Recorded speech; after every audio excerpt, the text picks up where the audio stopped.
My name is Paul Lincoln. I'm your host for Soil Matters, a podcast from the British Society of Soil Science, the professional body for soil scientists in the UK. Welcome to today's episode. Today, our focus is on the Earth Rover Program.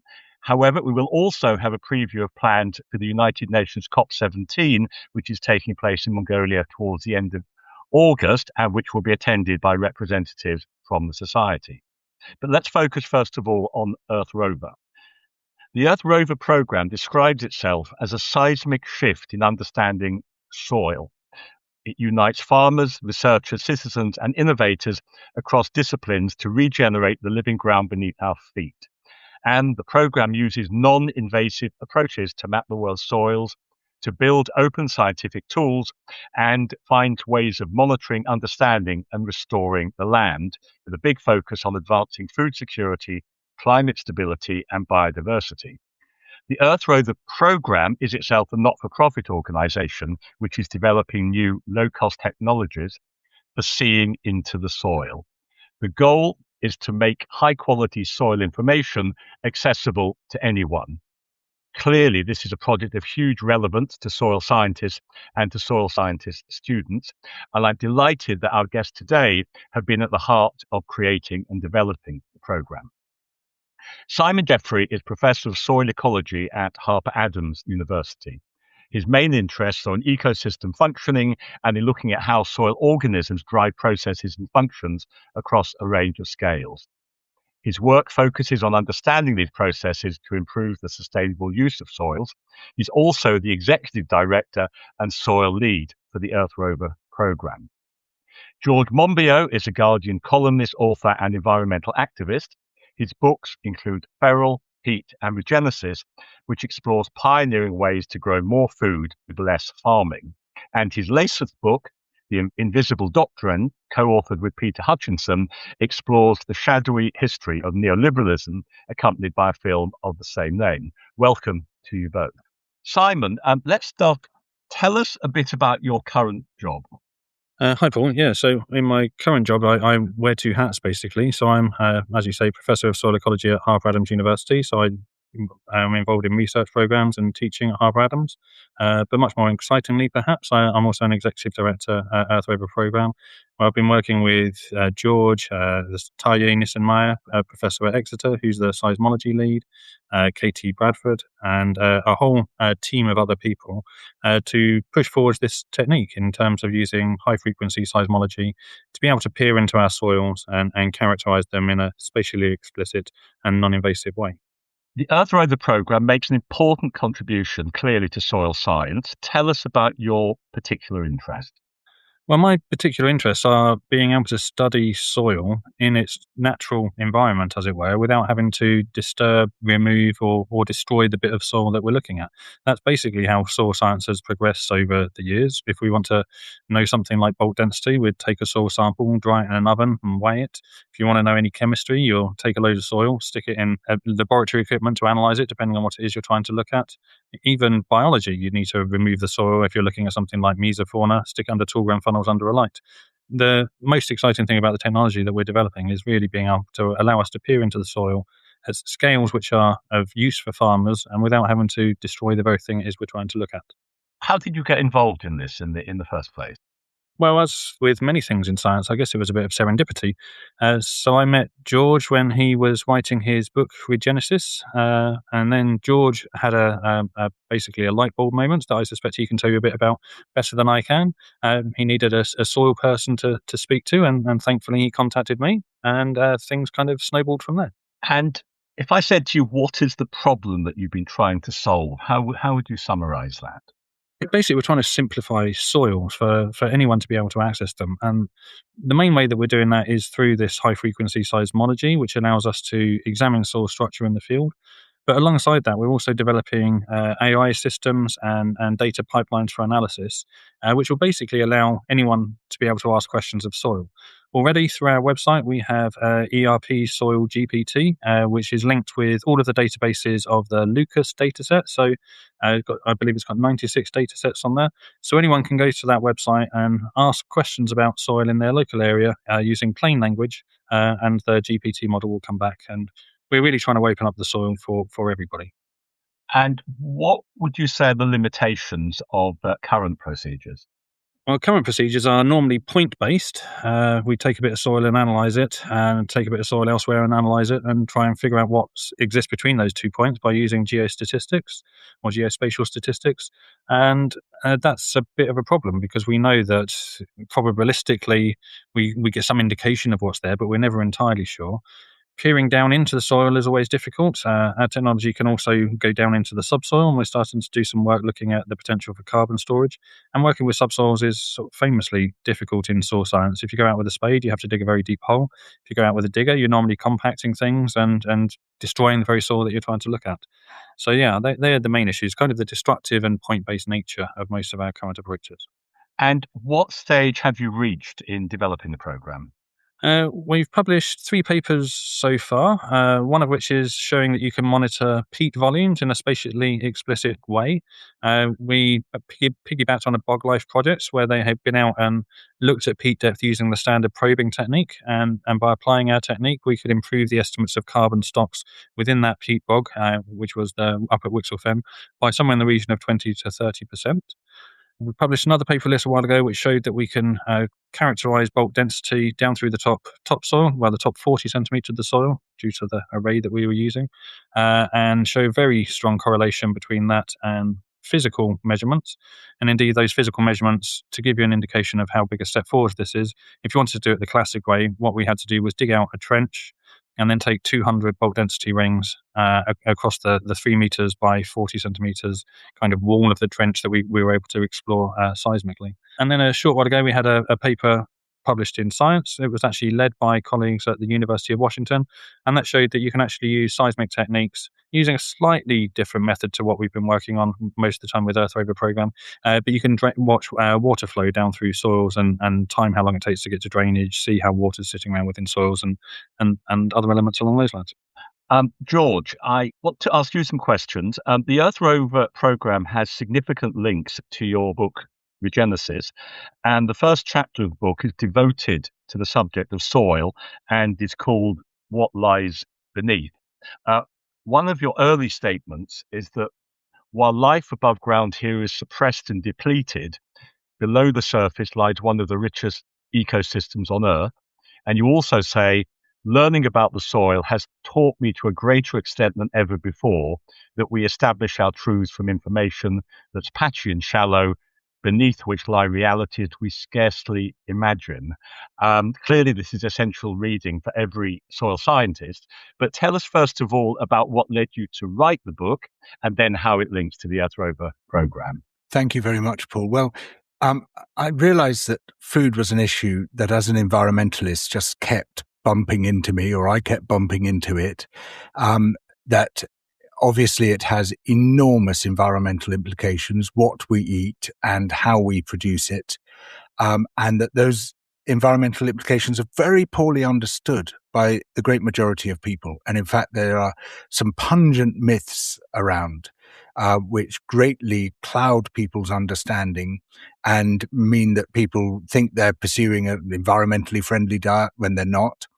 But also that there are some very profound environmental dilemmas when it comes to finding ways to feed the world without devouring the planet. It's very difficult. And what I kept coming across was the absolute paucity of examples of high yield, low impact farming. There's plenty of examples of low yield, low impact farming where you have a small impact on the living planet, but you're actually producing not very much food. And what that means is that actually you end up with a big impact because you get what's called what I call agricultural sprawl, which means having to use more land to produce a given amount of food, and land use is a crucial environmental metric. And then there's plenty of examples of high yield, high impact farming, where you're producing loads of food, but doing a lot of damage to the soil, to ecosystems, to rivers, etc. And so I was looking for this holy grail of, who is practicing high yield, low impact farming, and very, very few people are. It's very difficult. And I realized that one of the major constraints there is our poor understanding of the soil. Now, this is absolutely no disrespect to the real heroes in soil science, brilliant people who dedicate their lives to it, but with very severe limitations, cost being a major one, the fact that soil is literally dark and that the moment you let the light into it, you're damaging the structure on which the function depends to a large extent. It's just for the reason Simon was explaining, it is very difficult to study at scale. And one of the things that I began to realize in researching the book, and I put a lot of work in to try to get my head around why things were so difficult, is that if we are going radically to improve agriculture, to have a sort of step change in reducing its impacts while maintaining or increasing its yields, we have to understand the soil biology much better. And ideally, we would move from augmenting soil chemistry to augmenting soil biology. And these wonderfully intimate and intricate relationships between plants and microbes in the soil, which is something I find endlessly fascinating and remarkable, and realize, we're only just beginning to explore them. There's so much more to learn. But then, bumping up against these massive constraints in soil science. Now, I was incredibly lucky in researching regenesis to bump up against something else, which was Simon, who was a real guru and a guide to me in understanding some of these issues. And I was very impressed by both his depth, appropriately enough for a soil scientist, and his breadth and his ability to explain complex issues simply and with tremendous clarity. And I think he's a great educator as well as a great researcher. So I thought, when this thing happened, this light bulb moment, as Simon describes it, he was the first person who came to mind. Great, thank you. At the heart of your thinking on this project is the idea of applying seismology to soil science. Would you outline the approach that you have together managed to achieve? Thank you. So it came about as a result of meeting Tarje Nissen-Meyer, the other head of research at the Earth Rover Program now, who's our seismology lead. I met him through our college in Oxford, Wolfson. I've got an honorary thing there, and he was a professor at Oxford, and he seemed like a really interesting guy with lots of brilliant ideas. And here he was with this incredible science, seismology. I mean, it really is a remarkable science. It's the study of waves passing through a solid medium. I think that would be a reasonable way to summarize it. And of course, the great majority of seismology is done at the behest of the oil and gas industry. They're the ones with the money, so that's the piper that calls the tune. And Tarje was very uncomfortable with this. He loves the science, but he doesn't love the fact that so much of it serves oil and gas. And what he wanted to do was to say, right, let's do a bit of judo here. We take the power of this science, which has been developed by oil and gas, and turn it towards ecologically benign uses. And he had already started doing this in a fascinating way, using it to track elephant communication in Kenya. Because some of their communication is with infrasound, and seismology is below the acoustic range. It's below the range that the human ear can hear, and he found that was really effective. With his colleagues, also accidentally discovered that you could identify almost any animal walking across the savannah by its footfall. You could just look at the seismic trace and say, oh, that's a hyena, that's an impala, or whatever it might be. And so all sorts of amazing uses. I mean, it's got so many possibilities. And he said, I would love to explore what else we might be able to do with seismology. So we agreed to have a pint in the Magdalen Arms in Oxford while my daughter was at theatre school next door. We had just 3/4 of an hour before I had to pick her up. And he explained his problem. I want to find these new ecological uses, and told me a little bit about seismology. And I explained my problem, keep bumping into these limits in soil science. And we both went, hang on a moment. And it was this remarkable moment where we just stared at each other, and it was like this sort of seeing the sort of world open up. Whoa, wait a minute. And then the next thought was, oh, someone must have done this before. So Taye went off and did a literature search and nothing came up. So then the next thought was, well, this must be nonsense in that case.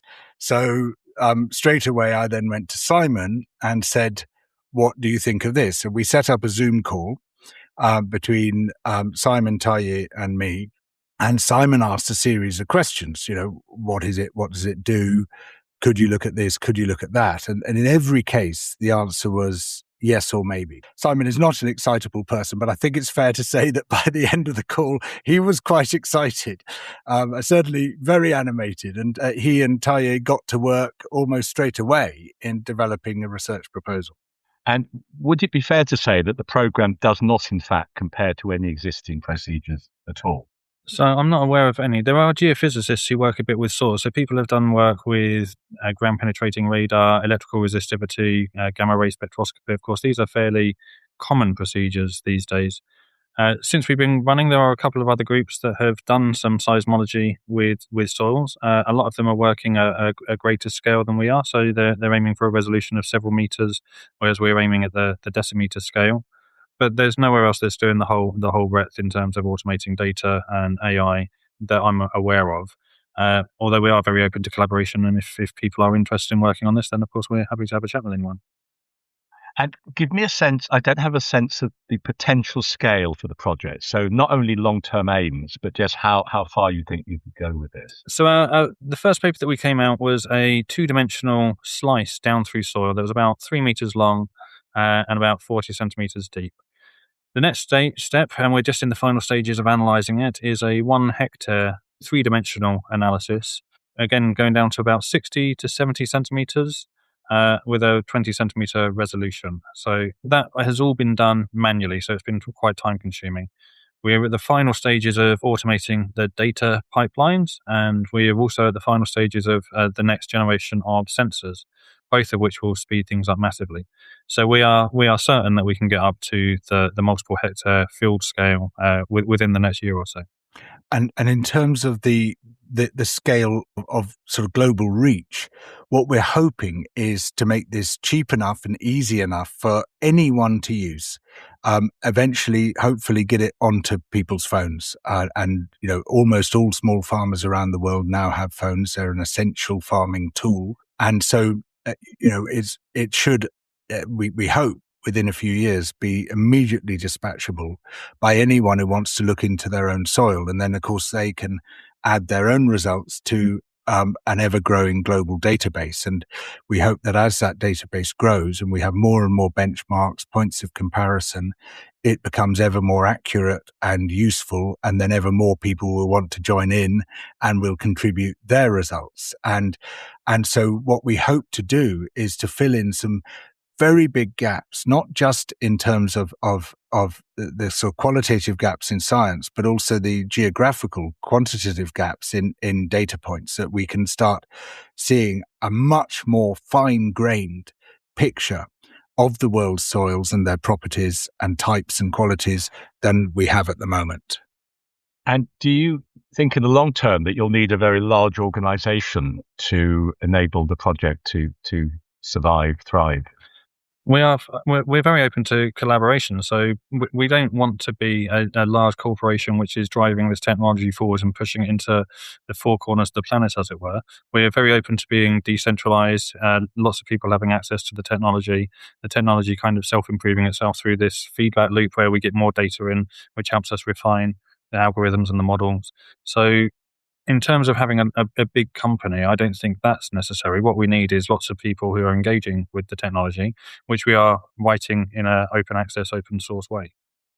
Which leads me very neatly to the question is, what is the best way that our listeners, and the listeners to this podcast are soil scientists and students, what's the best way of them getting involved in the project?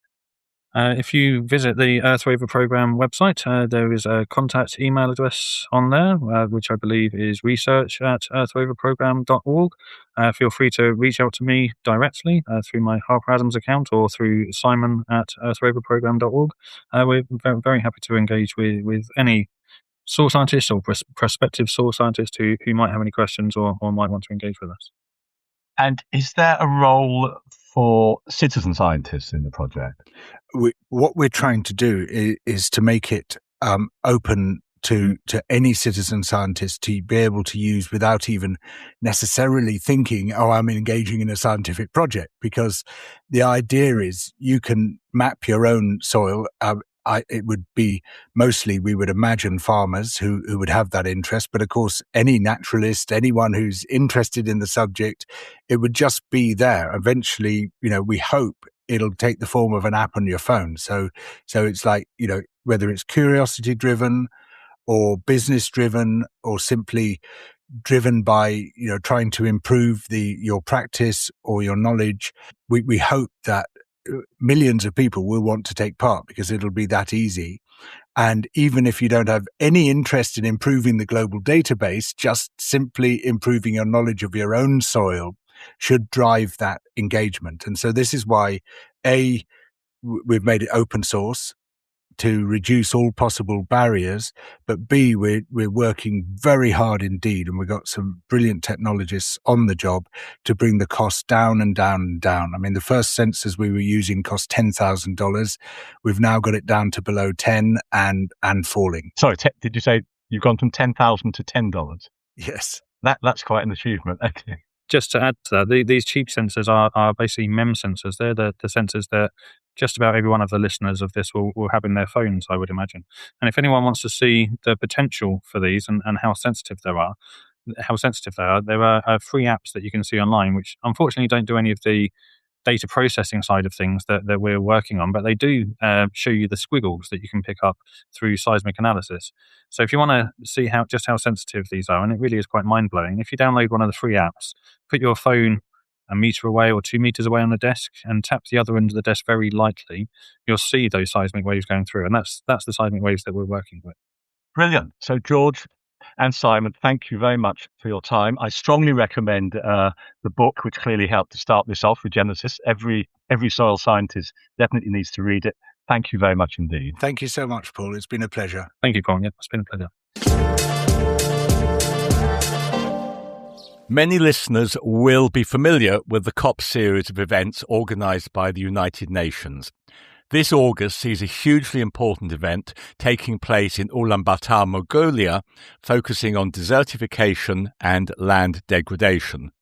The British Society of Soil Science will be present at this event, represented by Andrew Morris, accompanied by Society President Paul Hallett, and his CSO panel colleagues Sorpiko Babalashvili, Marioldi Sanchez, Amia Prapan Chakraborty and Ellen Otaru Okiodum. Andrew is the Chief Executive Officer of the British Society of Soil Science and has been instrumental in shaping the organisation's strategic direction, aligning it with the objectives of the United Nations Convention to Combat Desertification, known as UNCCD. He's played a key role in elevating the Society's global presence by advocating for soil health, land restoration, and, most importantly, sustainable land management. Under his leadership, the Society has actively participated in international advocacy events, including the recent COP17, where he led high-profile side events such as Invest in Soil Health, fostering the future of climate change mitigation and adaptation. Andrew has also been elected as Western European CSO panel representative for CNCCD for the years 2025 to 2027. Sorpiko is a sustainable development advocate from Georgia. She currently serves on the UNCCD CSO panel, and she is the representative of the Central and Eastern Europe region. She works at the intersection of drought resilience, land restoration and climate policy, supporting stronger inclusion of civil society voices in international environmental negotiations. Over the last 5 years, she has led and supported various projects on climate resilient agriculture, SDG monitoring advocacy, rural women's and youth empowerment, and climate education. Since 2022, she has also been the country representative of the international network, which is called Young Professionals for Agricultural Development. Welcome to both of you, and let's start with some questions for Andrew. Andrew, tell us about this particular COP. Why is it being organised, and what does it hope to achieve? Well, hi, Paul. It's fantastic to be here on the Soil Matters podcast. We're really excited to be speaking and talking around COP17. So, in general, COP17, under the United Nations Convention to Combat Desertification, which is UNCCD, that's what the acronym stands for, brings together governments, scientists, NGOs, and civil society, essentially to tackle one of the most pressing global challenges that we face, which is land degradation. And land degradation and growing deserts is not a phenomenon in some far-flung countries. We see it quite significantly happening within Western Europe. When I talk about my position as a Western Europe CSO panel representative, people kind of look at me and go, well, are there deserts in Western Europe? Well, absolutely. We've seen growing deserts in the south of France, in Spain, in Portugal. And I actually read a report, which was quite worrying, that in our quite wet and cold country in the UK, that by 2050, so in 24 years' time, the southeast will be under Sahara-like conditions, which is really, really alarming for myself and future generations. At its core, the UNCCD COP exists to coordinate international action on sustainable land management, desertification, drought resilience. So as we're seeing increasing pressure from climate change, population growth, and unsustainable land use, healthy soils and land systems are now recognised as a fundamental to food security, biodiversity, and climate mitigation. So this COP is particularly significant because it continues to push forward the global targets of land degradation neutrality, or LDN, as you see publicised. And essentially, it's ensuring that any degradation is balanced by restoration. So it aims to strengthen commitments on drought preparedness, improve investment in land restoration, and importantly, and this is one of our biggest roles, ensure that science plays a stronger role in policy decisions. Let me just follow up that particular question. You talk about the influence on policy. Say a little bit more about the potential influence that scientific research, soil science research in particular, can or should play on policy development. Well, it should actually play an absolute pivotal role because any policy development needs to be underpinned with evidence-based advocacy. What we've seen too much in the past from some NGOs and CSOs is a kind of a sense of activism, and that sort of switches negotiators and policymakers off. Myself and Topeka were in Djerba in, I think it was March this year, talking to some of the negotiators, and they said the exact same thing. What we need is evidence-based approaches to policymaking, and that's essentially what the British Society of Soil Science can provide. You know, it's about ensuring soil science is visible, valued, and embedded in global decision making. And our members generate evidence base every day, and that underpins sustainable land management. So it's essential that we are part of those conversations, as COP does provide a platform it champions the importance of soils and climate, food systems and biodiversity policy. It connects the UK with soil expertise and international partners, but more importantly, it showcases the work of our members, and it will strengthen that global collaboration that's key to influence how science is translated into practical land use policy. So it's about practical solutions on the ground backed by science, but it's also an opportunity to ensure that soil knowledge is not treated as a niche technical issue, but as a central pillar of sustainable development. And in some ways you've answered this question, but let me ask you, why is BSS planning to be in attendance in Mongolia in August? Well, it's absolutely pivotal that we are, because obviously it's around extending our members' influence on an international stage, and it's about pushing our members' work forward. It's about actually demonstrating soil science and soil scientists and the work they have and the key they have to actually provide the evidence needed to put practical solutions on the ground. But it doesn't sit in a silo. We've got to work across the whole community, the whole CSO community. And what I've noticed in my time at the British Society of Soil Science is soil science has some of the answers, but also we have a huge plethora of indigenous knowledge out there that we can actually work with. And when you combine science with indigenous knowledge, many times you come up with some really effective solutions. I think, in fact, one of our podcast episodes actually featured indigenous knowledge earlier in the series. So that connection, that partnership is essential to actually be able to produce really effective policy, which is evidence-based. And because of the election to the UNCCD, and it's not just my election, it's the British Society of Soil Sciences election, that puts us in an absolutely unique position to be able to influence policy and decision makers. We can bring the science to the table and actually get them embedded within policy decisions and negotiations through the COP, which is huge. It's a huge opportunity for ourselves and our members, and for the future of soil scientists as well. And let me ask you, just for some definitions, what is meant by desertification and what is meant by land degradation? So I'm going to give the simple version because I'm not a soil scientist. So desertification is often misunderstood. To my knowledge, it says it's expanding, but it's actually broader than that. It actually describes the degradation of land, which include not just deserts, but also grasslands and semi-arid regions. And it results from a combination of climatic factors such as drought, human activities like overgrazing, deforestation, or poor agricultural practices, which we've seen over the past 60, 70, 80 years since World War II. And the consequences are very severe. It's about reduced soil fertility, it's about loss of vegetation, it's about declining agricultural productivity, and ultimately it impacts on the livelihoods and migration. So it's really about the loss of land's biological and productive capacity rather than simply the spread of sand. And that opposed to land degradation. Well, land degradation is a broader term and it applies globally. So it doesn't apply just to specific regions in the world. So it refers to a decline in the health, productivity, and the ecological function of the land, including soils, vegetation, and water systems. And this can be caused by erosion, compaction, sealing, contamination, or the loss of organic matter. And from a soil perspective, degradation often means losing structure, biodiversity, and carbon, which are key elements that underpin resilience and productivity. But what is really important to note here is land degradation is not inevitable.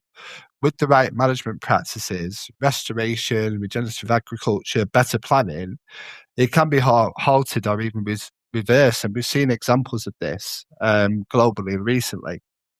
Great. Now, tell us how important the COP is to the work of BSSS members at the moment. Well, it's often when we say we're going to COP17 or we're going to the UNFCCC COP, our members go, why? What's the point? I've heard that across some of the CSOs and NGOs as well, but it's massively important. Many of our members are working on issues that sit at the heart of the UNCCD agenda: soil health, land management, restoration, carbon sequestration, resilience to drought. And the COP gives them a global policy context for the work. It gives them the opportunity, particularly in my position as a Western European CSO panel rep, to contribute scientific evidence into international frameworks and decisions and negotiations. It also gives members access to collaborations and funding networks and insight into emerging priorities that shape research and practice. And probably most importantly, it reinforces that soil science is not just academic, it is directly linking to solving major global challenges. And lastly, why don't you just highlight 2 or 3 of the days which you think will be of most potential interest to BSSS members? Absolutely. Well, the most important day is the 26th of August when we're holding our side event. But no, I'm joking. But there are various theme days throughout the process, and there will be various negotiations happening over the 2 weeks at COP. And myself and Sapiko will be there for the full 15 days. But we have certain theme days such as Science and Technology Days, where the sessions focus on the latest research and innovation. And for our members, this is where soil science can directly inform policy, especially around degrading land and soil carbon and monitoring systems. We have LDN and restoration sessions. So these discussions are central to the UNCCD goals. So they cover how countries are setting targets, measuring progress, implementing restoration, and areas where soil expertise is absolutely critical. Then, of course, we have various different sessions such around drought resilience and water management. And given that climate change impacts and drought is rising up the agenda, these sessions explore early warning systems, soil water relationships, land management strategies, and again, they're really very highly relevant to our community. Brilliant. Thank you, Andrew. Thank you. So Pico, tell us a bit about your current job and also where you're based at the moment. Let's start with that. First of all, thank you very much for inviting me. I'm really delighted to be here with you and contribute to this episode. As you mentioned in the introduction, I'm from Georgia, so I'm based in one of the rural areas of Georgia where I originally come from. And about my current work, you already mentioned this in the introduction that currently I serve I serve on the UNCCD Civil Society Organizations panel as a representative of Central and Eastern Europe, and currently this is one of my main roles. Also, since May 2026, I have been working for Climate Action Network, Eastern Europe, Caucasus, and Central Asia, a regional network that strengthens the capacity of civil society organizations to influence climate and environmental policies while also promoting just and sustainable transition. More broadly, I describe myself as a sustainable development advocate because my work includes supporting civil society organizations to monitor the implementation of sustainable development goals, also align their work with SDG targets and indicators, and design and implement initiatives that contribute to sustainable development. And another important part of my work includes education. I have designed and delivered learning activities for young people, mostly for school students, on various thematic areas like climate change, sustainable food systems, green transition, and sustainable development goals in general. And also, I encourage them to become advocates by themselves, with raising awareness among their peers on sustainable development or adopt more sustainable lifestyles. Tell us specifically about the role on the UNCCD panel. Okay, let me start with a brief introduction of the CSO panel itself. So CSO panel is a main coordination body for civil society organizations accredited to the UNCCD. And its role is to coordinate the joint civil society engagement in the UNCCD processes. And in practice, this means bringing together perspectives and recommendations from civil society organizations across different regions and ensure that the voices of CSOs are reflected in the high-level discussions, and also highlighting the value of local knowledge of CSOs in shaping decisions under the convention. And as for my role, I'm delighted to work alongside my colleagues, wonderful colleagues, Andy, Ellen, Amia, and Marioldi. Together, we organize regional and global consultations to gather civil society perspectives and recommendations on the thematic priorities of the convention. And we consolidate these inputs into official civil society key messages and statements, and ensure that these key messages and the statements inform negotiations at UNCCD processes, including COP17. Also, one of our role is to inform accredited civil society organizations on the engagement opportunities under the UNCCD. And also, we closely collaborate with the youth, indigenous peoples, and the gender caucuses to coordinate ourselves and strengthen our collective voice and work. And as for also, particularly for the upcoming COP17, we strongly focus on communications. And I lead the communications committee, and we aim to promote the visibility of civil society organizations' contributions to the convention, and also promote the local knowledge of CSOs as an essential for on the ground and based solutions and decisions of the COP17. And as for a specific personal role as a representative of Central and Eastern Europe, it's my responsibility to ensure that the perspectives of CSOs from my region are also reflected in the collective work of the panel, and reflected in the negotiations during the COP. And that's why, for example, on 7th of July, I will host a regional consultation for CSOs from my region to collect a regional position and recommendations for COP17.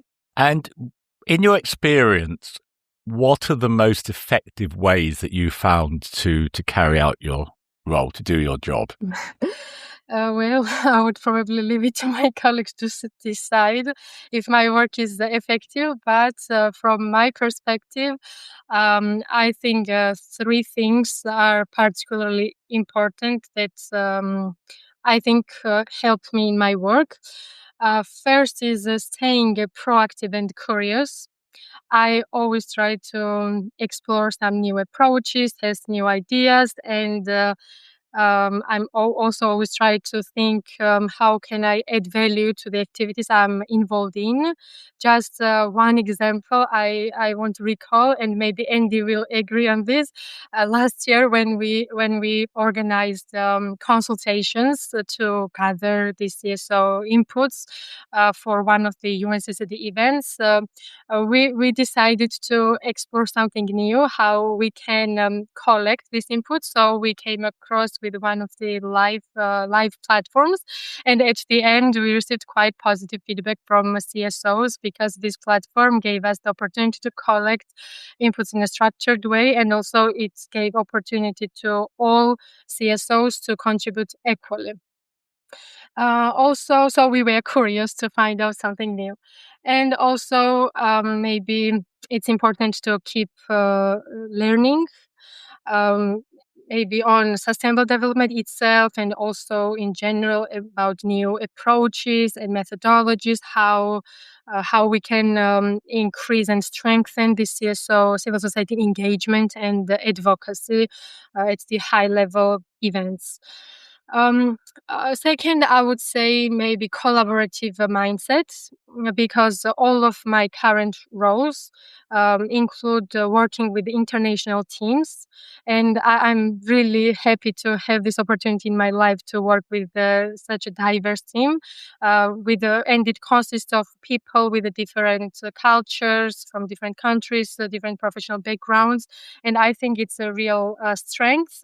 But at the same time, it requires very careful listening, also consideration of different perspectives and understanding, even sometimes I don't agree, and also approaching discussions with the conflict sensitivity and empathy. And the last, maybe it seems very ordinary, but continued passion to um, continued passion for making positive difference. And let me talk about or ask you about your work supporting rural women and youth empowerment. Tell us how you do that work. Mm-hmm. So I had the pleasure to work with one of the biggest environmental NGO in my country, in Georgia, and in 2021, 2024, we had a long-term program working with one of the rural communities in Georgia, and the aim of this project was to integrate climate resilient agricultural practices in rural community, and learning smallholder farmers, including rural women, how they can adapt to climate change. And just based on my experience, the most effective way to empower rural women is the combination of access to knowledge and practical skills, and also the resources needed to then apply these upgraded knowledge and skills into practice. And we have one a successful story about that. So after a long-term capacity building program, we trialed with these rural women in that region. Then we had also a grant mechanism, small grant mechanism, and we financed several women groups. One of them was the cooperative, and they started the production of high-value vegetable seedlings. And at the end of the project, the external evaluation showed that the annual income of the members of the cooperative increased up to 20%. So I think the difference was made with the combination of capacity building plus the grant mechanism, access to resource. Also, I think it's not relevant for all the countries. Maybe it's not relevant for the UK or the developed countries, but in some rural areas, even in Georgia, still women need also supportive services. For example, childcare services, because the absence of that kind of services really prevent them or hinder them to allocate their time for capacity building, attending some trainings and some economic activities, engage in economic activities. And the last thing is, and it's also relevant for rural youth, I think that it's crucial to understand the root causes of their challenges, and also co-create the theory of the change of the program or the initiative with them, and not in the isolation in the office or somewhere far from the community. Question about your work with young professionals for agricultural development. Tell us what that involves. Let me also start briefly about this network, Young Professionals for Agricultural Development, shortly YPARD. This is a global network, youth-led global network, which connects young people across the globe engaged in agri-food systems or agriculture. And the aim of this network is to give the opportunity to young people to shape and transform agri-food systems. And one of the key area of work of the YPARD is advocacy and policy engagement, and strengthening the capacities of young professionals to influence the international processes, negotiations, decision-making related to the agri-food systems. And it also includes the engagement in the UNFCCC, CBD, and UNCCD COPs. And for example, for the ahead of the COP17, we created sub policy groups. One of them it's about UNCCD subgroup, and I'm the co-focal point of this policy group. And now we are working on the preparation of the position of the YPARD, and it will be focused mostly on sustainable agri-food systems with agroecology in its core. And beside that, so we are also working on the capacity building. As I mentioned, the YPARD offers trainings, mentorship, peer learning opportunities to its members. And the last pillar, one of the pillars, is networking and community building. YPARD has more than 50 national chapters, including in Georgia. And we organize world cafes, some exchange sessions. So we try to empower each other with our experiences, and together strengthen our collective work for sustainable agri-food systems. So my final question, and it's the same question that I asked Andrew, which are the aspects of the COP that you're most excited about attending? First of all, as Andrew mentioned, we have this great opportunity to attend the whole COP, and I'm really grateful for this opportunity. But of course, there are several elements I'm particularly interested in. First is the youth forum, because as a youth representative, that's an opportunity for me to hear directly from my peers, their perspectives, their positions, and contribute to joint youth advocacy for inclusive and just land and drought policies. Second, as maybe you know, that during the COP17, there will be official launch of indigenous peoples and local communities caucuses. And I think that's a milestone for the UNCCD to position itself as a inclusive and people-centered convention. So I'm also waiting this special event.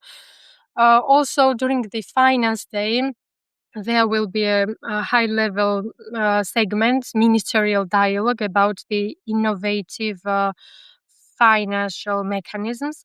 And UNCCD conducted assessments which showed that there is a huge gap between the available finances and the finances that are needed for the land restoration and in general implementation of the convention. So I'm really interested in what kind of innovative mechanism will be showcased and discussed. And also I'm interested if this discussion will mention the necessity of locally led of the importance of direct and accessible financing for locally led initiatives and community-led restoration efforts.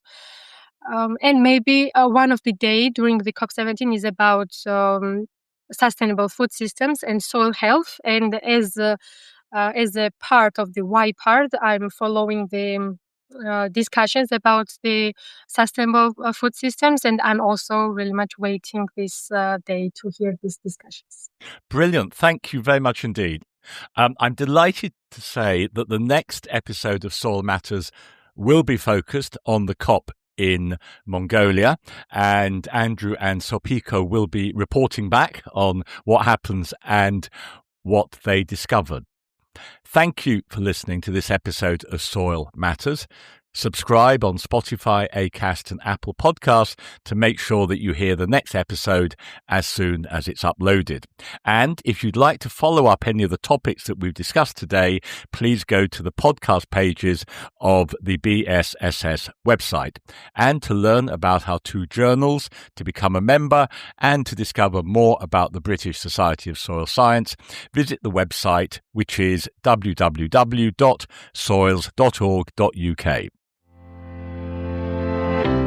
Hi, my name is Professor Jack Hannam and I'm a soil scientist and I'm past president of the British Society of Soil Science. Did you know the health of our soil affects everything? Our food, our climate, our health and our future. Formed in 1947, the British Society of Soil Science is a professional membership body dedicated to protecting, improving and discovering new knowledge about the foundation of our planet, soil. From developing cutting-edge research, engaging with international and domestic governments through science-led policy and advocacy, to publishing in leading sector journals, and accessing extensive educational resources, our members are given the tools to be at the forefront of shaping a sustainable future. Our members are central to making a real impact and facilitating lasting change. Through access to our extensive networks, they could connect with experts and drive the conversation on soil health worldwide. Join a passionate community committed to tackling the future generational climate, biodiversity and food security challenges. Don't wait, get involved today, because soil is where it all begins, and soil matters now more than ever. Find out more at soils.org.uk.